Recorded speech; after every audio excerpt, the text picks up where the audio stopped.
Para você realizar um processo de adequação à Lei Geral de Proteção de Dados, não basta apenas o conhecimento técnico da lei. Precisam de outras habilidades que nós vamos falar um pouquinho aqui.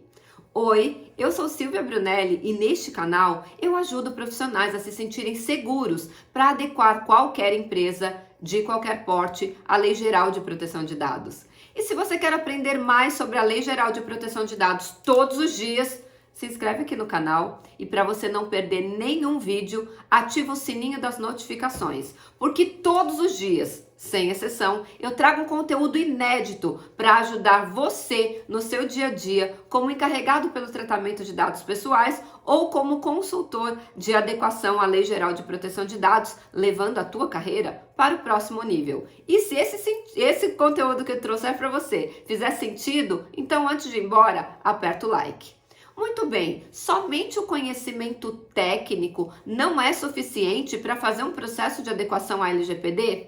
Infelizmente, eu tenho que te dizer que não. Você pode ser o melhor profissional da sua área, técnico de excelência. Se você não tiver uma soft skill, e o que é soft skill, Silvia, pelo amor de Deus? Uma habilidade que foge dessa parte técnica, você não vai conseguir fazer esse processo parar em pé. E qual seria essa habilidade, Silvia?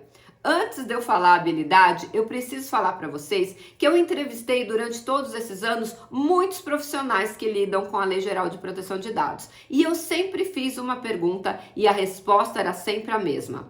A pergunta era: qual é o maior desafio que você encontrou para adequar uma empresa à Lei Geral de Proteção de Dados? E todos, sem exceção, responderam a mesma coisa. Todos responderam que a maior dificuldade é lidar com o ser humano. Imagina que você é um DPO, um encarregado pelo tratamento de dados pessoais, ou um consultor de adequação. Você é uma pessoa que não faz parte daquela empresa, daquele controlador que está sendo adequado. Então você é um outsider, é uma pessoa de fora. E você vem trazer novos processos, novas regras, novas práticas. E isso incomoda as pessoas. E aí, quanto mais antigo naquele controlador o empregado é ou o operador é, ele vai trazer a seguinte demanda: quem é essa pessoa que está chegando agora do além e quer mudar os processos que eu sempre fiz dessa forma e sempre deu certo? O que eles não entendem é que a Lei Geral de Proteção de Dados, ela veio mudar procedimentos. Eu costumo comparar a Lei Geral de Proteção de Dados com o Código de Defesa do Consumidor. Agora, dia 11 de setembro, o Código de Defesa do Consumidor vai completar 33 anos. E até hoje, a gente sabe que tem muitas reclamações de consumidor de empresas que ainda não estão cumprindo o Código de Defesa do Consumidor. Imagina a Lei Geral de Proteção de Dados, que só entrou em vigor em setembro de 2020, ou seja, vai fazer 3 anos. Então, vocês têm que entender que o ser humano, ele é reticente à mudança, ele é contra a mudança, ele cria rotinas, o ser humano ama rotinas, ele cria rotinas e ele quer continuar naquelas rotinas, ele não quer que você quebre padrões, que você mude processos, eles querem continuar fazendo tudo do jeito que eles sempre fizeram. Então, a maior dificuldade num processo de adequação à Lei Geral de Proteção de Dados é lidar com a mudança de comportamento necessária do ser humano. Muito bem, Silvia, e como é que nós fazemos isso?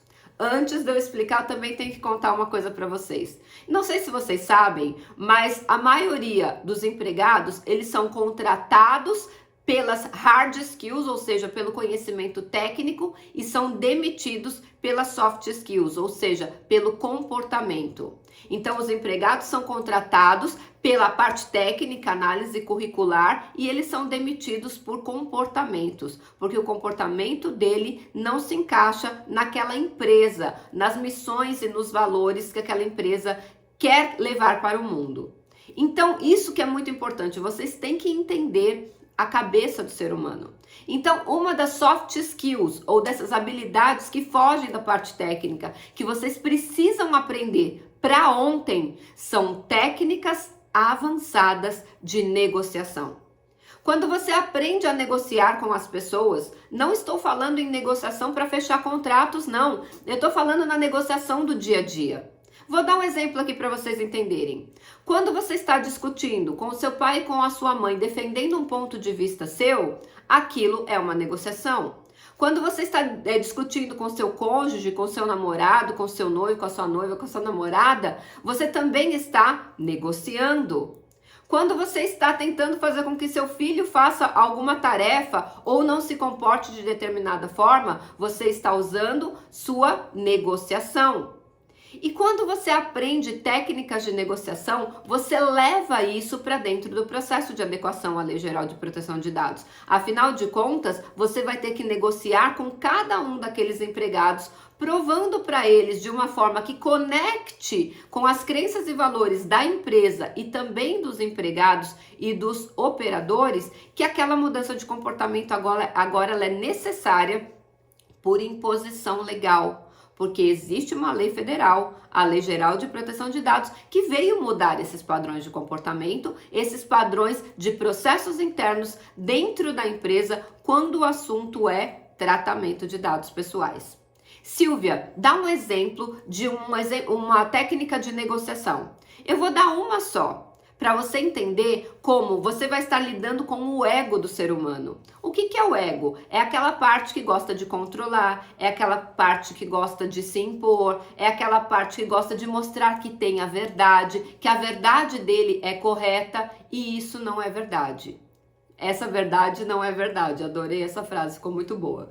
Então, cada um tem a sua verdade com base nas crenças, valores e experiências de vida. Se eu tiver duas pessoas em um mesmo ambiente e tirá-las de lá separadamente e fizer entrevistas com cada uma delas, cada uma dessas pessoas vai relatar aquela experiência naquele ambiente principal, da onde ela foi tirada, de uma forma completamente diferente da outra.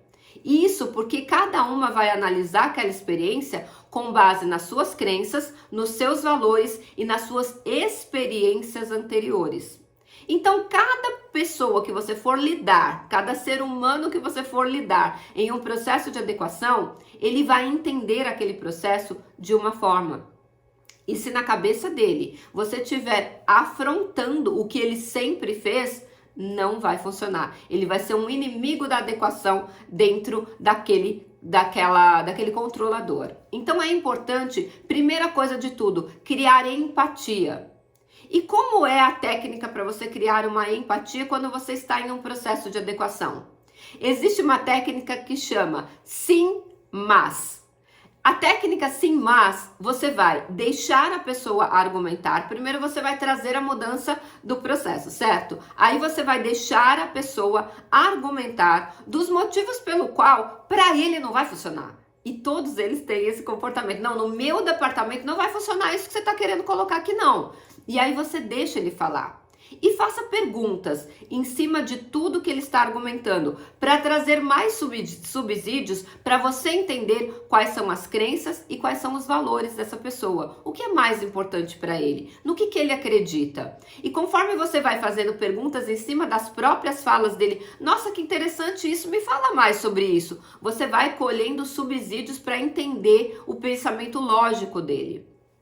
Entendido o pensamento lógico, você vai formar uma frase com a técnica sim, mas. E aí você vai trazer tudo que ele falou, concordando com ele. Nossa, eu concordo, é incrível isso, é maravilhoso aquilo. E no final você vai colocar mas. E aí você traz o argumento da Lei Geral de Proteção de Dados, mostrando o texto legal da exigência de mudança. E ele vai entender que você concordou com ele, mas existe uma mudança que é impositiva, ou seja, é uma lei federal que está determinando essa mudança. Não é você que está chegando ali de fora querendo mudar algo que ele fez a vida inteira da mesma forma. Então use a técnica sim, mais. Concorda com ele sim e concorda com tudo que ele disse, mas e traga o argumento que está sendo discutido naquele momento. Esse conteúdo fez sentido para você? Você já conhecia a técnica sim, mas? Deixa eu te falar, essa é apenas uma técnica de tantas outras técnicas de negociação avançada que nós temos para ensinar para vocês. Se você quer saber mais sobre esse assunto, escreve aqui nos comentários. E se você tiver alguma outra dúvida, também pode deixar nos comentários, que a sua dúvida pode se transformar num conteúdo aqui para você. E a gente se vê amanhã no próximo vídeo.